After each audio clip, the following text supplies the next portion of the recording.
So if you've played Death's Door, you've seen this portal effect that takes you between the different areas of the game. Have you ever wondered how you might try to reproduce this effect? Have you scrolled through YouTube and thought, man, we really need one more Portal VFX tutorial video? Well, in this video, I'm going to show you how you can use the stencil buffer in Unity and remake this.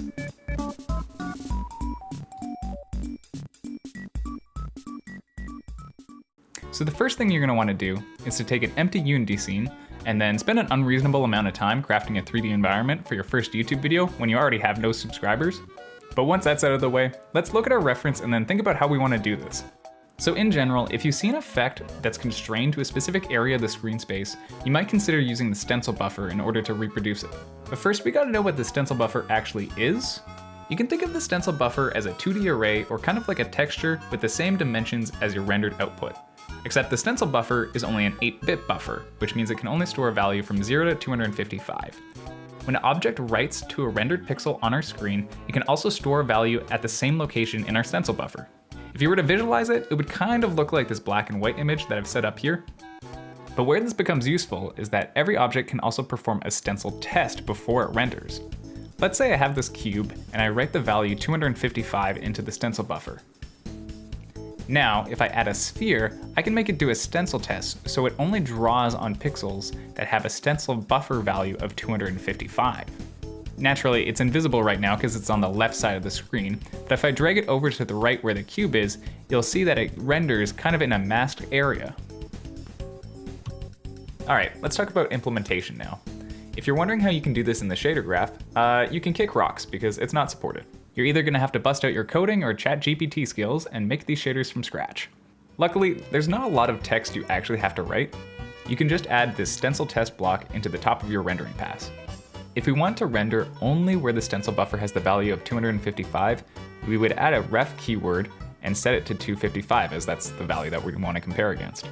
The comp keyword stands for the comparison operator.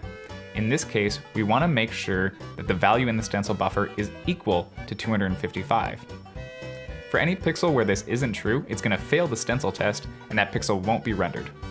If you want your object to store values in the stencil buffer, you still need to add a stencil test block, which is a little unintuitive, but in this case, our comparison operator is set to always, which means it's never going to fail the stencil test. We also add a pass keyword, which signifies an operation we want to take when we pass the stencil test, which is always. Since we want to store a reference value of 255 in the stencil buffer, we set this keyword to replace, meaning we're going to override what's ever in the stencil buffer with our new value that we're providing. If you look at the Unity documentation, there's a lot of other logic you can use.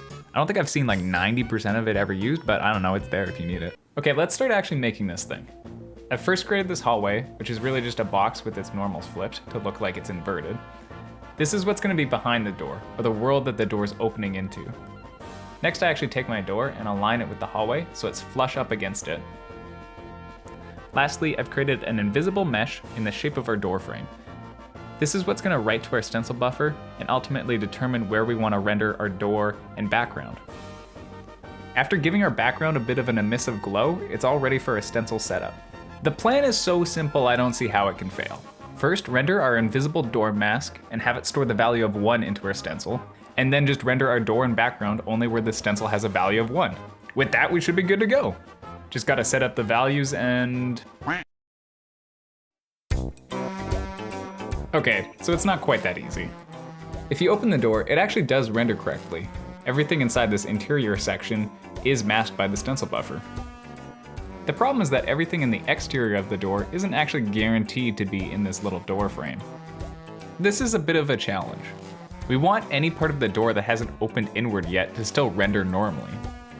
But the portion of the door that's already opened inwards into the other side of the portal does still need to be masked out by our door frame. We could solve this problem if we could somehow find a way to include all of these exterior bits into our stencil mask. Unfortunately for you, I'm gonna take you into render order hell in order to accomplish this, but them's the breaks. Okay, before we render anything else in the scene, we're gonna add another inverted box and place it in front of our door. This just needs to be an outer shell that encompasses the exterior part of the door.